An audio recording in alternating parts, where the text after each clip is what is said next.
Stage پر رونق افروز، السلام علیکم ورحمۃ اللہ تعالی وبرکاتہ۔ الحمدللہ الذی بیدہ تصریف الاحوال وتخفیف الاثقال، والصلاة والسلام علی سید الہادین الی محاسن الافعال، وعلی آلہ وصحبہ المزارعین لہ فی الصفات والاعمال، اما بعد فاعوذ باللہ من الشیطان الرجیم، بسم اللہ الرحمن الرحیم۔ ان الدین عند اللہ الاسلام، صدق اللہ العظیم وصدق رسوله النبی الامین المتین المہین الکریم، ونحن على ذلك لمن الشاہدین والشاکرین والحمد للہ رب العالمین۔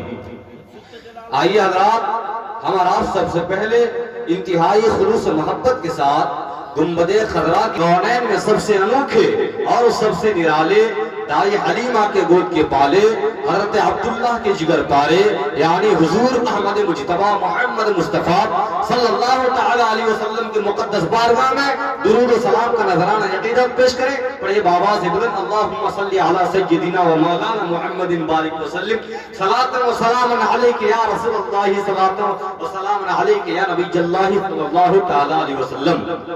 عزیزان، شاعر فرماتے ہیں طریقہ مصطفیٰ کو چھوڑنا ہے وجہ بربادی، طریقہ مصطفیٰ کو چھوڑنا ہے وجہ بربادی، اسی سے قوم دنیا میں ہوئی بے اقتدار اپنی۔ ہمیں کرنی ہے شہنشاہ بطحا کی رضا جوئی، ہمیں کرنی ہے شہنشاہ بطحا کی رضا جوئی، وہ اپنے ہو گئے تو رحمت پروردگار اپنی۔ نئی تہذیب کا نقشہ آیا ہے، نئی تہذیب کا نقشہ آیا ہے، میاں بیوی ہے اور بیوی میاں ہے۔ گناہوں میں کیوں ملوث ہو سوچو تو یہ لوگو، گناہوں میں کیوں ملوث ہو سوچو تو یہ لوگو، لحد میں سرور کون و مکان کا سامنا ہوگا، لحد میں سرور کون و مکان کا سامنا ہوگا۔ حدیث معتبر الفقر فخری جو یاد رکھے، حدیث معتبر الفقر فخری جو یاد رکھے، وہ احساس غریبی میں ہرگز مبتلا نہ ہوگا، وہ احساس غریبی میں ہرگز مبتلا نہ ہوگا۔ عزیزان، ہم سب مسلمان ہیں حضرات، ہم سب مذہب اسلام کے ماننے والے ہیں، اور ہمارا یہ عظیم مذہب اور خدا، ہم سب مذہب اسلام کے ماننے والے ہیں، اور ہمارا یہ عظیم مذہب آفاقی اور خدائے تعالیٰ کا پسندیدہ مذہب ہے۔ اسلام ایک ایسا مذہب ہے جس میں دینی، دنیاوی، سماجی، معاشری، عائلی تمام مسائل کا حل موجود ہے، اور یہ مذہب زندگی کے ہر موڑ پر ہماری رہنمائی اور رہبری کرتا ہے۔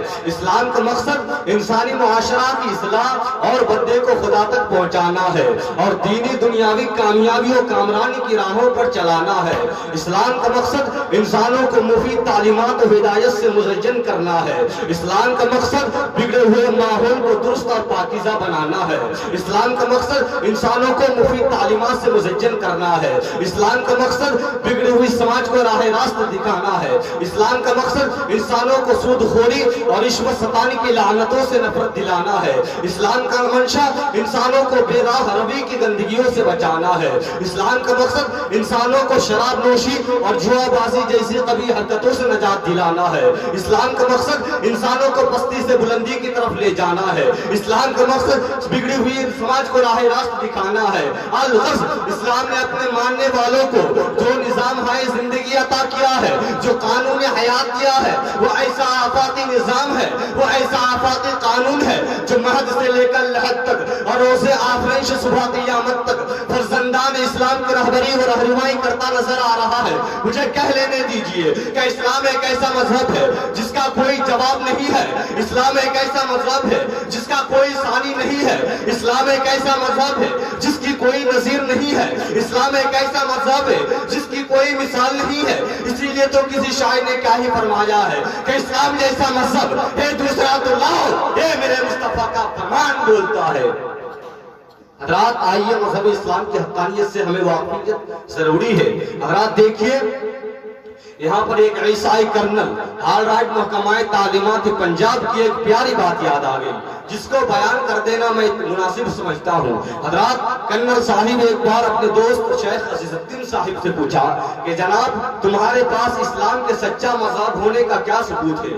عزیز الدین صاحب تو کوئی عالم یا کوئی مولوی نہ تھے کہ اسے دلائل و براہین سے مطمئن کر سکتے، مگر ان سے جو ہو سکا اس نے اسلام کی حقانیت و صداقت پر دلیلیں پیش کیے۔ مگر ہالرائی نے کہا کہ آپ نے جو باتیں کہی ہیں وہ ٹھیک ہے، مگر آئیے میں آپ کی اسلام کی حقانیت و صداقت کو میں بتاتا ہوں۔ ہمارے ملک ہندوستان میں پارلیمنٹ سازی کے لیے تقریباً 100 ممبران کی ضرورت پڑتی ہے جو بڑے مدبر، لائق و فائق، تجربہ کار اور قابل ہوتے ہیں۔ وہ اگر ملک کی فلاح و بہبودی کے لیے کوئی قانون بناتے ہیں تو پہلے اپنے فہم و ادراک اور تفکر و تدبر کے ذریعہ قانون سازی کا لائحہ عمل تیار کرتے ہیں، پھر اسے حتمی شکل